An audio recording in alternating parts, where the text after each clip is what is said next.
Hello, and welcome back to the Wild Side of Weight Loss podcast. I am your host, Leah Davidson, online fitness and nutrition coach and speaker. And I'm here to connect with women who are struggling with weight gain, low energy, hormonal changes, to help them create sustainable weight loss so they can feel confident and truly like themselves again. I call this the reconnection to the wild woman within. And the wild woman is an archetype, a woman who is deeply connected to herself, to the earth, to the people around her, to her passion, to her purpose, so she can really live a full, abundant life. And so, my intention with this podcast is to share my stories and tools from my experiences that have helped me so far on this journey to becoming my true wild woman. Because when we lead our lives from the place of the wild woman inside of us, that is when we truly start to feel aligned and like the women who we are supposed to be. When I first started my weight loss journey, and for many years into my weight loss journey, it felt like a struggle. It felt like I was fighting myself. I would gain and lose until I realized one day that this isn't a weight loss journey. This is a journey to coming back to myself, to reconnecting with myself and to the wild woman inside of me. So I want to use my experiences, my tools, my stories to help you get to your goals faster and for you to have somebody in your corner cheering you on, AKA me. And so no matter where you are, no matter where you've been, you truly deserve good health. And when you have good health, we have deeper connections, not just to us, but to the people in our life that we love. And at the end of the day, that's all that really matters. The experiences that we get, the connections that we make, the love that we get to give, and the love that we get to receive. So that's what I'm all about. If that resonates with you, then you have picked the right podcast.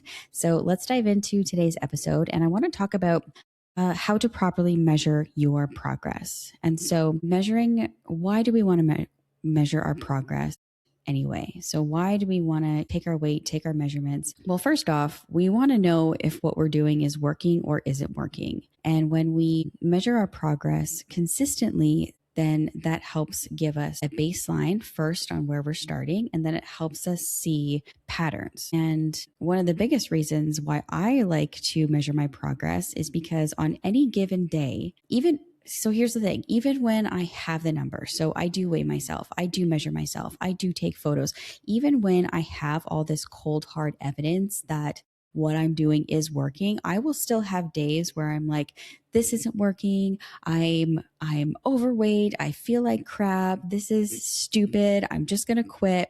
And so we all have those moments. There's such human moments where we feel frustrated or we're having an off day. And half the time it's because our emotions are all over the place. But we go through those moments. So if I don't have the cold hard evidence of, okay, this is working, this is what the numbers say, this is what you might feel, but this is what the numbers actually say, to kind of rein myself back in, take a breath and feel like, okay, it is okay, we're fine, it's just my mind, it's just my mood, whatever the case may be.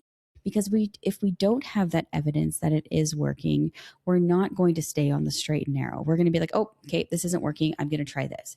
Or we're going to stop and I'm going to try this. And this is working for this person. And this is working for that person. So it stops us from doing the yo-yo dieting and from jumping all over the place. So we're trying something long enough to actually see if it sticks, to get good at it, because we're not going to be good. No matter what it is that we're trying in the beginning, we're not going to be good at it. But whatever we're doing, we need to stick with long enough to develop the skills and the consistency to be able to see success, or it doesn't matter what we're doing, we won't be seeing success. We need to measure our success. Now, there's different ways to measure our success, which I'm going to go over today. And you can do some of them, you can do all of them, but just do what feels right for you. And so the first one we're going to talk about is it's a brand. It's called an InBody test. Now, I'm sure there's different types of this, but this is one that is fairly widely known. So this one is pretty advanced. You can buy them to have in your home. I know a lot of gym facilities will have them. You can just Google InBody, INBODY test. And there, like I said, I'm sure there's other names for them, but you can actually pay certain facilities who have them to do the test for you, and they give you a printout of all your information. And so what an InBody is, I had to look it up specifically, is a bioelectrical uses bioelectrical impedance analysis to measure your body composition. It sends safe, painless electrical currents through your hands and feet because water and muscle conduct electricity while fat resists it. The device calculates your exact muscle mass, body fat percentage, and total water weight. So these things are pretty cool. It gives you a printout of all of the things that I just mentioned. And so maybe you don't have access to these very often, or maybe you don't want to pay $20 every time you want to get one of these done, but this could be a starting point. So you could go in and get this done, and then you could go back in a month, in 2 months, in 3 months. Maybe this is something that you do quarterly for a more in-depth look at what you're doing to see if it's working. So this is something that you can do. The next thing that you can do is you can use a scale. I don't think any of us are strangers to scales. A lot of us have different relationships with scales. There was a time where everything was about weight. Like, you have to be this many pounds. If your weight is going down, you're healthy. If your weight is going down, you are doing the right thing. So that the number on the scale became something that some of us, maybe all of us, have been obsessed with to a point. And so when we get into a habit of obsessively checking our weight and then tying that number on the scale to our worth, that is when our relationship with the scale can go downhill, rather than thinking of the scale as one of the ways that we measure our progress. Yes, in a way, when we see our weight change, it can give us indicators that our weight is going down. But when we watch our weight on a scale, it's more of a trend. So when you zoom out, you're going to weigh yourself and your weight will be here. And then you're going to weigh yourself and it's going to go up. And then it's go down. And then it's going to stay the same. And then it's going to stay the same. And then it's going to go down. And then it's going to go up. And so our weight fluctuates, but it doesn't. I always say, between the phases of the moon, your cycles, which way the wind is blowing, how much traffic you sat in that day, our weight will change all the time. And so when we think about weighing ourselves, we want to think about weighing ourselves in a trend. Like, yes, it's going to go up and down, but it's not linear. So understanding that our weight will fluctuate on a day-to-day basis, but we're looking at a general trend. So for me, for example, like when I'm in a fat loss phase, like when I'm in a cut, when I'm losing weight, I am moving between like 126 pounds, 128 pounds, give or take a couple there. When I'm in my maintenance phase, I'm fluctuating between like 135 to 137 to 139. So so that's kind of what it looks like for me when watching the scale. So shifting that mindset from the number on the scale is saying whether I'm doing things right or not. You step on the scale one day, it's 135. You step on the scale the next day, it's 140. That doesn't mean that you've done anything wrong. That doesn't mean that your progress is stalled. It's just a trend. So we want to be able to zoom out and look at the trend.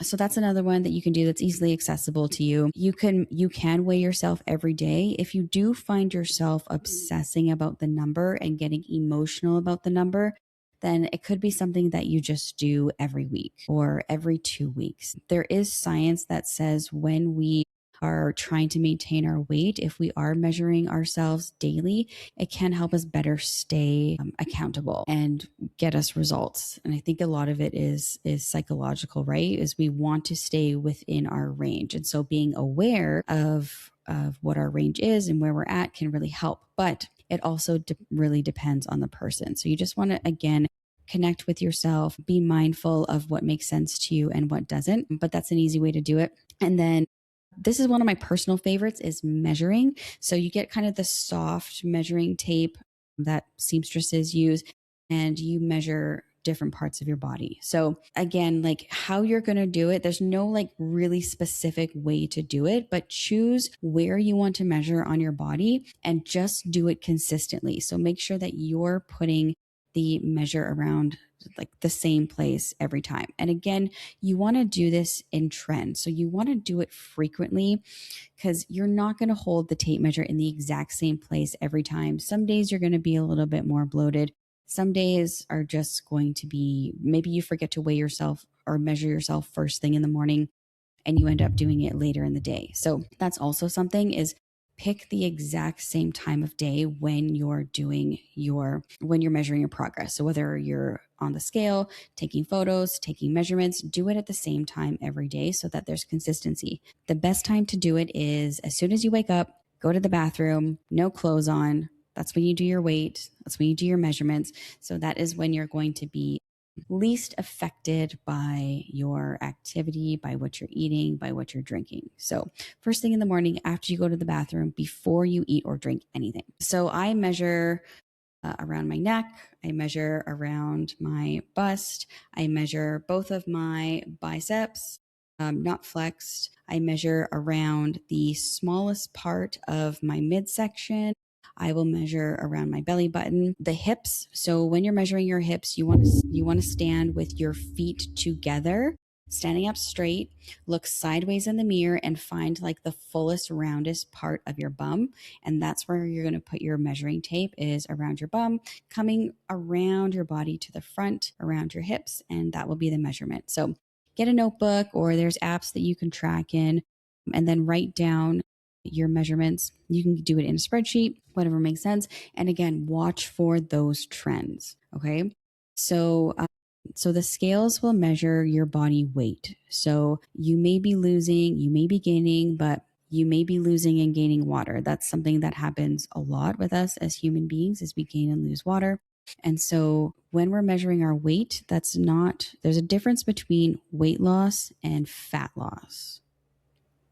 Okay, so I'll say that again. There's a difference between weight loss and fat loss. We could be losing muscle, we could be losing water, and we could be losing fat. So there's lots of different things. If we're bloated, all different kinds of things that affect the way that we measure ourselves. So another way you can measure is by taking progress photos. And now I know that the thought of this can feel uncomfortable. Like, I don't want to stand in my skivvies and take photos of myself. There's no posing, there's no mood lighting, there's no dressing, a certain way for my body type. Like, it's raw for sure. And I myself feel uncomfortable when I'm taking these photos sometimes. Some days I feel okay about it. Some days I'm like, ugh, this is awful.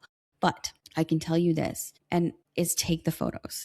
You will be so happy that you did, because sometimes the numbers just jumble together and they don't mean anything to us. We can look at the scale and it's just like, ugh, whatever. We can look at our measurements and be like, oh, whatever. It moved, it didn't move. And the thing is, we see ourselves every day. So we don't notice our changes. And when we're in it, when we're in these journeys, it's hard to see the progress. And so when you take these photos, you may take them and look back at them and be like, this is a terrible photo.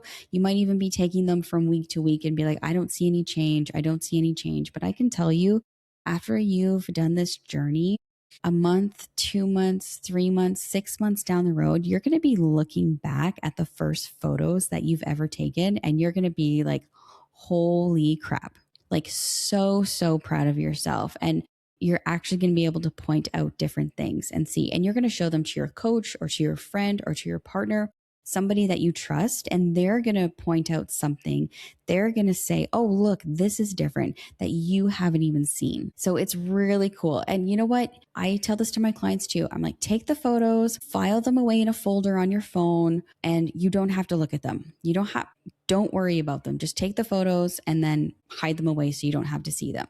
But there will be a time where you want to go back and see how far you've come, and you won't regret that you did it. So when you're taking your photos, make sure you're doing the same outfit every day or every time you take the photos, because if you're wearing different things, it's really hard to see the comparison. It's like different articles of clothing can make your body look different. So you want to make everything as the same. So you want the same lighting, you want the same background, you want the same clothes, you want to do it at the same time of day. So same thing in the morning, after you go to the bathroom, before you eat or drink anything, same clothes. Do it on a backdrop of a wall that's very plain, so that you're not getting lost in what's ever happening in the background. If you can get like a tripod that you can stick your phone on, if you don't have one, it's easier than trying to like stack up books or wait for someone that you trust to take them for you. This way you can take them by yourself. The stands are super cheap on Amazon. You can get them for like $15 to $20.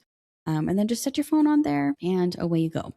So that's what we have. So we have the InBody, the machines that use electric currents to test like your fat mass, your water mass, your muscle mass, your skeletal mass, super accurate, something that you could do, once to every 2 to 3 months. We have the scale, which measures your weight, not necessarily fat that you've lost or gained, but easily accessible measurements. One of my favorite things, one of my favorite ways to measure.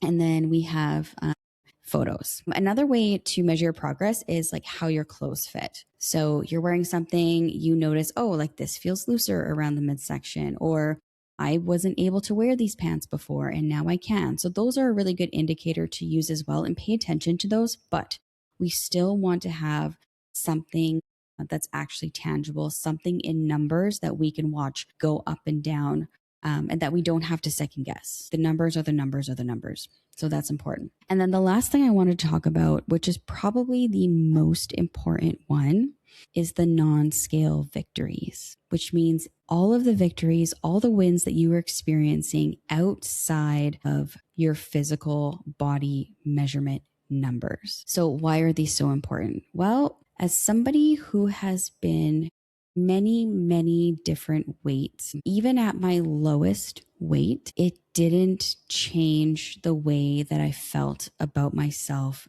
deep down inside. Yes, I was proud of myself. Yes, I was happy that I did it. Yes, it felt really good, but the newness of achieving this goal, of hitting this number, it's like getting a new car, right? It's like super exciting. Yes, I did it. I'm here. Like, this is a beautiful car. I got this. Oh my gosh, it's so much better than my last car. I wanted this car my whole life and now I'm driving it and I'm so lucky. And like, you're so like grateful and you're excited. You can't wait to go for a drive. You pick up your friends. You're like, hey, check out this new vehicle. Actually, I remember when I drove a Cobalt, a Chevy Cobalt for like 8 years. It was a 2-door silver. It had the spoiler on the back. It was like my first cool car that I had. And yeah, I drove that for 8 years. I had my son in that car for 5 of those 8 years, maybe more. And so it's all he'd ever known. I would get in and out of the back seat with him. We traveled 20 minutes every day to get into town, to go to work, to go to his daycare. We spent a lot of time together commuting in that vehicle. And then I remember when I got my new car, new to me. It was a Ford Edge, and it was not brand new, but fully loaded. So it had leather seats and the big moonroof, heated seats, like just going from like this small 2-door car to like this bigger SUV that's got bells and whistles, and it was all blacked out. Like, I was pretty proud of it. But so I buy this car and like I put my son in it for the first time, and like he gets in and he's getting in the back seat and he's like, he must have been 3 or 4. And he goes, oh my goodness, Mom, this is such a cool car. I'll never forget like the look on his face and like how happy and excited he was. And like, we just shared this moment of, like, I was a single mom at this time, and it was the first, like, not the first, but it was like the biggest, like the most expensive vehicle that I had bought for myself. And it was just like sharing that moment with him. Like, we both just felt like pride and excitement. And like, it was really like a level up for the two of us. So yeah. But anyway, but that novelty wears off. Like, yes, I have this car. It's great. It's cool. But then it just becomes, oh yeah, that's my car. And our weight is the same thing. Oh yeah, that's just my weight. Oh, that's just my weight. And if you've ever had a conversation with someone that you trust and you're like, oh yeah, like I've lost 20 pounds, and like, oh my gosh, that is so amazing. Good for you. I've been seeing how hard you're working. And in the back of our mind, we're thinking, yeah, but I got 30 more to go. So it's good to have goals of the weight we want to be, of the size we want to be. We have this idea in our mind of a goal that we want to reach. And it's important to have those goals, but take it from someone who has been at her goal, who has failed from her goal, who has, been back and forth a lot, that no matter where I was or what weight I was, the novelty of being that weight has worn off. And I still think the same way about myself that I did before. And again, that's why this journey of how my weight loss journey turned into the journey back to myself, the journey of discovering who I am, what I'm about, what makes me laugh, what I need, what brings me fulfillment, what my purpose is on life. That is so much more and so much deeper than the number on a scale or the way that we look in a photo. And so keeping track, making mental notes, celebrating these non-measurable victories are going to bring you back to that connection with yourself, are going to constantly be reminding you and reinforcing you that you are in the right direction. And again, it's not necessarily what the weight loss is, what the numbers is. It's what is this weight loss giving me? What are the opportunities I am getting? What is my health doing? So it's going to reinforce to you that what you're doing is working. Our minds will always sabotage us. So even though we may be doing great, we may be hitting this goal, your mind's going to be, yeah, but what about this? Yeah, but you still have this to lose. Yeah, but is this really working? And it'll constantly make us second guess ourselves. So having all these different markers of success is super important. So for example, non-scale victories can be, I actually wrote some of them down. So non-scale victories can be, I wore a pair of pants that I haven't worn in a long time. I know a lot of us women, we keep clothes in the back of our closet because we know we're going to fit into them one day. And so that is a huge non-scale victory. But a non-scale victory can be, I went for a walk 5 days this week. That is a victory. If you haven't walked 5 days in a row in a really long time or ever, the fact that you walked 5 days in a row and showed up for yourself is huge. One of the non-scale victories I sent to my coach once was, and yes, I have a coach because even coaches need coaches. We all need coaches, is that I was on a road trip and I hadn't noticed this before, but I looked down and I noticed that my hips didn't take up as much room on the seat in the car. And it was just so strange to me to look down and see what used to be covered wasn't anymore. And I had space on either side. And I was like, oh my gosh, this is amazing. Changes that you see is like your nails growing better, your hair growing better. When you're fueling your body properly, you might notice your skin start changing. The way that you feel after meals, this was another one that I experienced, is that, again, I was sitting in a conference and after lunch, you know how you get that feeling you eat your lunch? And do you ever have to go to a meeting right after lunch at work, or you're having lunch during the meeting and usually it's pizza or Subway or something. So you eat and then 2 minutes later, you find yourself squirming kind of in your chair and tugging at your shirt and just kind of feeling, when I was in a place where I was eating food that my body agreed with and that made me feel good. And I usually bring my own food to these conferences because I want to be alert and not squirming in my seat and feeling like crap after. But when I was finally eating food that made me feel good, that I noticed after I ate lunch and was sitting in a long conference that I wasn't squirming in my seat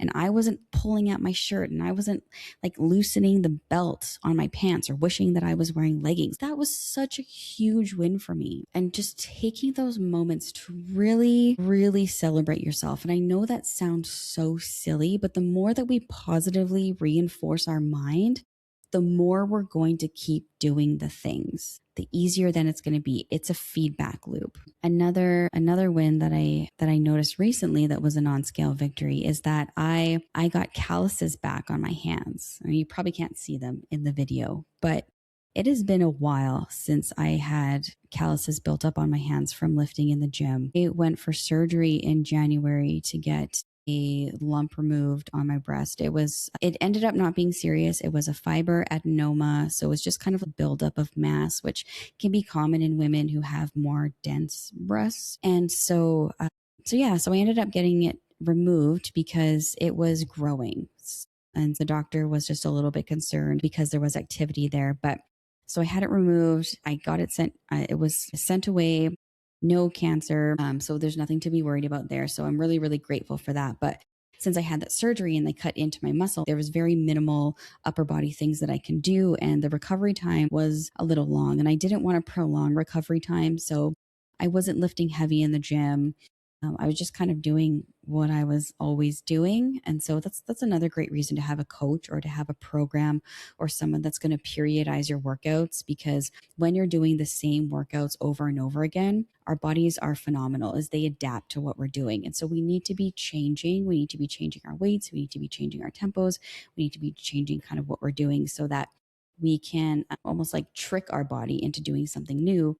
So the body has to adjust and get stronger. So it had been a while before I was feeling brave enough to lift again. And so now I'm on a program with my coach where I am lifting heavier weights, and I got my calluses back. And so, number one, I was super proud of myself for kind of making the comeback since my surgery, feeling like myself again, feeling like I had my strength. And also looking down at my calluses kind of reminds me of the last time when I had these built up and where I was in my life. And I had just left the oil and gas industry. I just had my son. I was going through postpartum depression. I was at a point where, okay, where am I going in life? I was stuck in this lifestyle of treating my body in a way that wasn't good for me. I was drinking, I wasn't eating very healthy, and I knew the way that I felt and that it felt off, and that this wasn't what I was supposed to be doing.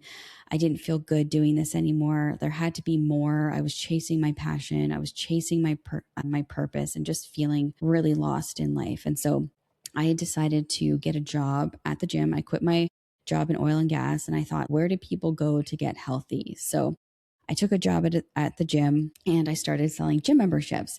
And I was really excited to get people excited about their fitness journey. And I was showing them around the gym and getting them pumped up. Yeah, so that's what I did. I started selling gym memberships. But at the gym, I asked some of the personal trainers to help me lose weight. I had my, post baby body. And so that's really when I started lifting. And lifting in the gym was one of the first things that I did for myself that was healthy, that actually made me feel proud of myself, that helped me start getting my strength back from kind of being in a dark place. So anyway, that's kind of what the calluses brought me back to. So there's so many ways to look at your progress, your milestones, where you've been, how far you've come. And so I really, really encourage you to make note of those things, celebrate yourself for those things. Those really small wins, like having calluses on my hands, what seemed like something so small and minuscule, but when you know the whole story, you can see that it's a really big deal. And what's